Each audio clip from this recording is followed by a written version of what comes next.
Mi gente, hoy estamos aquí haciendo una fogata y vamos a hacer unos pancitos, miren, con ajillo. Traiga para acá la cámara. Miren, le hemos echado margarina, un poquito de romero y le hemos echado ajo. Miren, la margarina ya se derritió. Vamos a esperar que se fríe bien el ajo. Ahorita vamos a poner los pancitos para que vayan dorándose. Y una salchichita ahí, pues. Hay que disfrutar la vida, señores. Con sus hijos. Hagan espacio.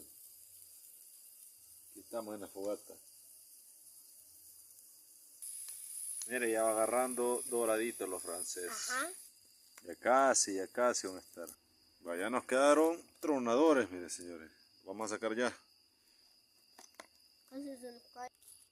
Mire, tronadores, niños. Batito. Así que así disfrutamos nosotros en familia, mire.